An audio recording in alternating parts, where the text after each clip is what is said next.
Kita kecolongan. Dengkus Widya, yang kemudian meneguk air putih sampai tandas.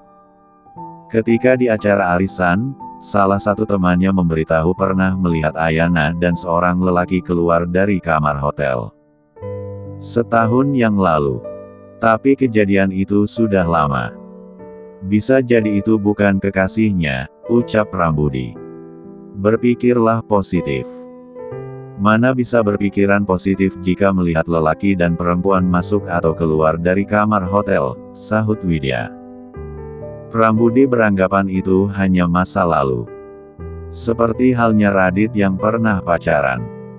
Nggak bisa gitu, dong. Karena Ayana menutupi kebobrokannya dengan kegiatan-kegiatan positif. Seharusnya dulu aku mencari tahu dulu. Cucu kita harus terkahir dari rahim perempuan baik-baik, ucap Widya panjang lebar, seraya berjalan mondar-mandir. Setidaknya ayah tirinya kaya dan cukup berpengaruh. Sudah, lupakan saja. Bagaimanapun kelakuan Ayana, sekarang dia sedang mengandung. Widya tetap pada pendiriannya. Tidak. Suka keluarganya menjadi bahan gunjingan. Masih banyak wanita baik-baik, Pak. Radit harus menceraikan Ayana, kata Widya. Prambudi tidak bisa menghalangi rencana Widya. Seandainya Ayana adalah putri kandung Jatmiko, Prambudi tidak akan berani melakukan hal itu. Aku akan mencari tahu perihal Ayana. Widya berdiri dari kursi, berjalan keluar rumah. Darahnya mendidih sehingga butuh pelampiasan. Widya menemui Ayana di kediaman Radit. Menantunya itu sedang menikmati rujak buah. Sore, Ma, sapa Ayana. Ayana, aku tidak menyangka. Kalau kamu sama saja dengan Indah, kata Widya tanpa basa-basi. Ayana memandang tidak mengerti. Maksudnya apa, Ma? Kamu sudah nggak perawan, kan, waktu menikah dengan putraku. Ayana tidak bisa menutupi keterkejutannya. Bagaimana bisa Widya mengetahuinya? Aku masih perawan, Ma. Tanya saja Mas Radit. Waktu malam pertama aku mengeluarkan darah, ucap Ayana. Darah perawanmu palsu. Pekik Widya. Ngaku saja. Apakah Radit masih perjaka waktu menikahi aku? Balas Ayana. Aku rasa tidak, karena dia sangat pro. Apa anak di kandunganmu benar anak Radit? Widya mengalihkan pembicaraan. Ayana makin geram dengan ucapan Widya.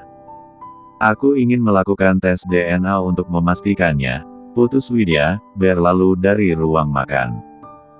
Ayana meremat rambutnya. Kemarin Radit, sekarang Widya. Mereka berdua mengulik masa lalunya. Ayana memutuskan pergi ke rumah kedua orang tuanya. Mengadukan Widya. Papa bisa menghentikan Widya, kan? Putri kita diperlakukan semena-mena, kata Rike. Jatmiko tidak segera menyahut, menyesap kopinya yang mulai dingin. Papa harus menunjukkan kalau Pap. Biarkan saja. Mengapa harus khawatir? Jika itu benar anaknya Radit, tidak perlu dikhawatirkan. Jatmiko menyela ucapan Ayana. Tapi, Pak, itu seperti penghinaan bagi keluarga kita. Ayana anak yang baik. Rike membujuk Jatmiko. Anak baik? Hah? Apakah anak baik keluar masuk kelab? Mabuk-mabukan dan menginap di hotel dengan lelaki? Jatmiko meletakkan kasar cangkir di meja. Ayana dan Rike terperanjat ngeri. Kedua perempuan itu terdiam 1000 bahasa. Pikirannya sama, dari mana Jatmiko tahu? Aku kecewa padamu, Rike. Bukannya menasehati, kamu malah menutupi kelakuan anakmu itu, ucap Jatmiko. Aku. Rike kehabisan kata-kata untuk membela diri. Walaupun dulu aku gonta-ganti pasangan. Aku tidak selingkuh. Aku tidak mengkhianati janji pernikahan, kata Ayana. Kalau begitu hadapi saja. Biarkan Widya melakukan tes DNA, pungkas Jatmiko, berlalu dari ruang tengah. Ayana menarik napas dalam-dalam.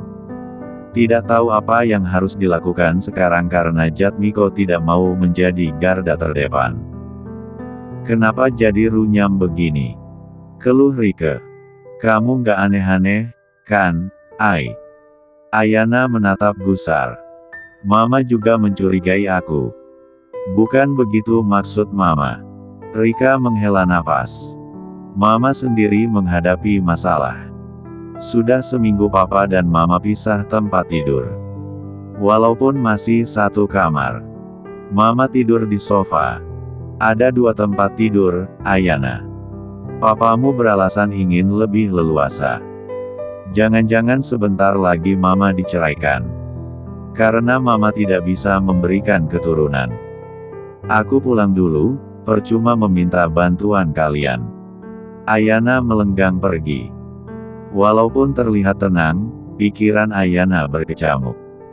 Bagaimana kalau kebohongannya terungkap semua?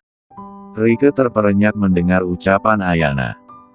Dirinya tidak bisa hamil padahal tidak mandul. Akhirnya Rike pasrah, yang penting Jatmiko tidak meninggalkan dirinya. Di ruang kerjanya, Jatmiko menelepon seseorang. Mendengar dengan seksama apa yang disampaikan. Saya sudah mengirimnya, Pak. Sesuai permintaan Pak Jatmiko. Terima kasih. Apa saya boleh kembali ke Jakarta? Tugas saya sudah selesai. Jatmiko berpikir sejenak. Sepertinya tidak perlu lagi memantau Bayu. Jatmiko sedikit banyak mengetahui kehidupan Bayu, menikahi Indah yang hamil, membuka kedai, dan menjalani kehidupan yang baik. Untuk sementara kembali ke Jakarta. Baik, Pak. Jatmiko menaruh ponsel di meja. Sesal itu menggerogoti jiwanya. Seharusnya menjadi ayah yang bertanggung jawab walaupun sudah bercerai dengan istri pertamanya. Tetapi Jatmiko melupakan putra semata wayangnya itu. Tenggelam dalam pekerjaan dan cinta buta untuk Rike. Jika meminta maaf, apakah Bayu akan memberikan kesempatan? Jatmiko belum punya keberanian menemui Bayu. Apa karena Ayana, kita pisah tempat tidur? Jatmiko mendongak, Rike tanpa permisi membuka pintu ruang kerja. Iya. Karena kamu membiarkan putrimu melakukan apa saja yang diinginkan. Termasuk merebut Radit dari Indah. Sampai kapan kamu akan seperti itu? Rike tidak bisa menjawab. Ternyata Jatmika sudah mengetahuinya. Sebagai orang tuanya, kamu berkewajiban membimbing anakmu yang tersesat. Bukan mendukungnya. Tinggalkan aku sendirian. Ada banyak sekali pekerjaan yang harus aku selesaikan, kata Jatmiko tegas. Rike mengangguk lemah. Bayu menggendong Kala yang tidur nyenyak, tidak terganggu sama sekali dengan suara orang-orang yang mendoakan kelahirannya di dunia. Indah duduk di sebelahnya, sesekali terlihat menguap. Wajah Indah terlihat kuyu. Acara syukuran akikahan itu di rumah Bayu. Tidak ada acara masak-memasak sendiri, Bayu sudah mempercayakan pada Bu Rosma yang mempunyai catering. Acara itu selesai pukul 4 sore. Rambut Kala tidak berbekas lagi. Gundul pelontos-tos. Indah yang kelelahan, berbaring di tempat tidur. Biasanya malam bisa tidur nyenyak walaupun terkadang bangun tengah malam. Tetapi semalam, Kala mengajak main terus. Sempat tidur sebentar menjelang subuh. Capek iya. Iya.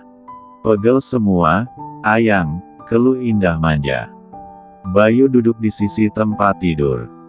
Memijat kaki Indah. Tidur saja. Biar aku yang beres-beres, ucapnya. Indah memejamkan mata. Mulai rileks karena kedua kakinya dipijat. Kala tetap di kasur atau dipindah di box bayi. Biar tetap di kasur. Nanti kalau bangun tinggal nyusui, jawab Indah pelan, tidur miring menghadap Kala yang pulas. Bayu keluar kamar, ditutupnya pintu perlahan. Terlihat Tari menghampiri dari arah depan. "Bey, itu tamu-tamunya hampir sampai," kata Tari. "Temennya Bude dan Pade." "Waduh, bukannya besok, Bude?" Bayu mengeluarkan ponsel, mengecek pesan dari Tari. Bayu memang salah baca. "Hari ini, Bayu. Gimana sih, lupa? Masih ada aqua gelas, kue bolu, dan keripik di toples. Pademu keluar sebentar beli pisang goreng." "Indah mana?" tanya Tari. "Tidur. Ngantuk banget dan capek," jawab Bayu. "Kala juga tidur. Masak nggak ketemu istrimu, Bey?" Bayu bingung sendiri. Tetapi kondisi Indah butuh istirahat. Sementara di luar tamu-tamu mulai berdatangan. Pintu kamar terbuka, Indah muncul dari balik pintu. "Aku cuci muka dulu ya, biar seger," ucapnya. Bayu mengangguk ragu. "Maaf ya Indah." Tari bisa melihat wajah Indah yang lesu dengan mata agak merah. "Nggak apa-apa, Bude." Mereka datang sebagai bentuk perhatian untuk Kala, tukas Indah, berjalan ke arah kamar mandi. Dia mendengar obrolan antara Tari dan Bayu. Tidak sopan rasanya mengabaikan tamu yang datang. "Bim Bim." Tari masuk ke kamar. Si bayi tampak merespons suara Tari. Kedua tangan Kala bergerak pelan. Tari membenarkan sarung tangan sebelah kiri yang hampir terlepas. Digendongnya Kala yang memakai baju berwarna lavender. Tari dan Bayu menyambut terlebih dahulu tamu yang berdatangan. Kebanyakan sesama pedagang yang berjualan di pasar. Bayu yang melihat Adnan yang melipir lewat samping rumah, buru-buru ke dapur. Berpapasan dengan Indah yang baru saja keluar dari kamar mandi. "Ayang, keluarnya bareng ya. Sana sisiran dulu. Aku nyiapin piring dulu," sahut Bayu. "Iya." Indah memang butuh sedikit sentuhan lipstik dan merapikan rambut. Adnan masuk dapur, meletakkan 2 kantong plastik putih berisi pisang goreng. Ikut membantu memindahkan pisang goreng di piring-piring. "Cukup nggak, Bey?" Adnan menghitung piring yang berjumlah 5, masing-masing berisi 6 pisang goreng berbentuk kipas. "Cukup, Pade. Ini ada tambahan bolu." Bayu membuka kotak berisi bolu butter. Adnan membawa piring-piring itu ke ruang tamu menggunakan nampan. Indah menghampiri Bayu yang sedang mengiris-iris bolu. Sarmi tidak bisa datang sore itu karena anaknya sakit. "Ayang." Bayu menoleh sekilas. "Mau bantuin bawa pisang goreng?" "Aku malu." "Jiwa introvert kambuh," sahut Indah. "Istriku introvert." "Sejak kapan?" Bayu tertawa kecil. "Pertama kali bertemu, Indah galak. Kedua kalinya sangat manja dan ceriwis." "Ih, Ayang." Indah mencubit pinggang Bayu. Malu karena tamu yang datang cukup banyak dan Indah belum kenal. Khawatir ada yang julid karena hamil sebelum nikah. Pikiran-pikiran itu membuatnya cemas dan tidak percaya diri. "Ya, udah barengan." Bayu membawa 2 piring pisang goreng, Indah membawa 2 piring bolu. Ketika keduanya ke ruang tamu, langsung mendapatkan sapaan ramah. "Cantik banget bojomu, Bey," puji seorang wanita yang duduk di sebelah Tari. Indah yang mendengar pujian tersenyum sopan. Lantas menyalami satu persatu tamu yang sebagian besar perempuan. Indah duduk bersebelahan dengan Bayu. Kekhawatiran Indah tidak terjadi. Para tamu lebih sering memuji ketampanan Kala. Atau sekadar menanyakan proses kelahiran. "Panggilannya Bim Bim?" tanya seseorang. "Bapak ibunya manggil Kala, simbahnya manggil Bim Bim," terang Adnan, yang duduk di dekat pintu. Bayu melirik Indah yang menutup bibirnya, menguap panjang. Lalu diusap-usapnya punggung Indah. "Udah sore, bentar lagi maghrib. Kami pamit pulang. Perempuan yang duduk di sebelah Tari berdiri, diikuti yang lain. Makasih, Ibu. Sudah menyempatkan datang, ucap Indah, menyalami orang pertama yang berpamitan. Ketika berjabat tangan diselipkan amplop putih kecil di telapak tangan. Buat beli popok. Buat beli minyak telon. Kagem tumbas sepatu. Untuk beli. Kanggo umbas bedak. Kata-kata seperti itu membuat Indah tersenyum lebar. Amplop-amplop dioperkan ke Bayu, karena Indah tidak ingat kulot panjangnya ada kantong. Saking asyiknya diajak ngobrol sekalian berpamitan. Ajaib. Kala tidak rewel, tidak pula tidur. Masih melek di dekapan Tari. Dah, nenenin dulu. Siapa tahu Bim-Bim haus. Tari memindahkan tubuh mungil Kala ke dalam dekapan Indah. Indah masuk kamar. Sementara Tari ikut beberes. Harsa tidak muncul di rumah Bayu karena lelah juga. Dimaklumi oleh Tari dan Adnan. Bayu masuk kamar, menaruh angpau di meja. Sama papa dulu ya. Mama kebelet. Indah membaringkan Kala di tempat tidur, lalu membenahi bra. Kebelet apa? Goda Bayu. Pipis. Sahut Indah seraya membuka pintu kamar. Bayu, itu nanti dicatat dari siapa? Jumlahnya berapa? Terus kasih tahu Bude, pinta Tari. Kenapa dicatat? Tanya Bayu yang duduk di sisi tempat tidur. Tangannya memegang telapak kaki Kala yang kecil. Pingin tahu aja. Udah nggak perlu banyak tanya, timpal Tari. Tari dan Adnan berpamitan selepas maghrib. Indah menutup semua tirai, di luar hujan gerimis. Tidur. Udah nggak ngantuk. Ucap Bayu yang masih menemani Kala. Hilang ngantuknya, sahut Indah, masih berdiri di depan jendela. Kondisi di luar lengang. Ibu dan anak kok kompak, melek satu melek semua. Indah menutup tirai terakhir. Berjalan masuk ke kamar. Bapaknya juga masih melek, ledeknya. Lapar enggak? Lapar. Mau Indomie? Bayu turun dari pembaringan. Aku butuh yang hangat-hangat, karena istriku belum bisa ngasih yang hangat-hangat. Indah yang mendengarnya, agak telat mikir sebentar. Suaminya mulai misum. Ayang, kalau hangat-hangat suam kuku aku bisa kok. Enggak deh. Bayu berjalan melewati Indah.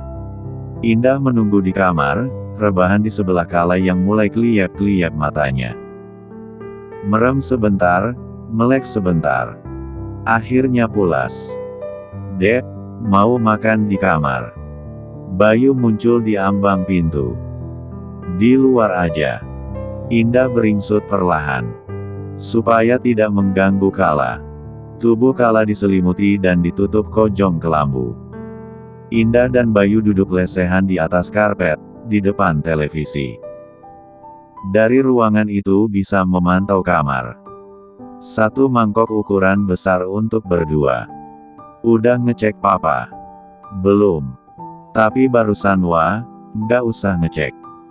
Mau tidur katanya, sahut Indah, menyeruput mie yang panjang. Setelah kita resmi menikah secara negara, aku akan mengadopsi Kala, kata Bayu. Supaya sah secara hukum. Sebagai wali. Nanti aku tanya lagi pada teman yang kompeten. Indah mendongak, bibirnya belepotan kuah mie. Jangan melongo gitu. Bayu mendekat, diciumnya bibir Indah, lalu dikulum penuh perasaan mendamba. Rasa mie instan, ujarnya meledek. Nanti aku makan jengkol, biar rasa jengkol. Kalau di belahan kota lain bukan kehangatan yang terjadi, melainkan prahara yang mulai meledak. Radit di sebuah kafe, duduk berhadapan dengan lelaki berambut coklat terang.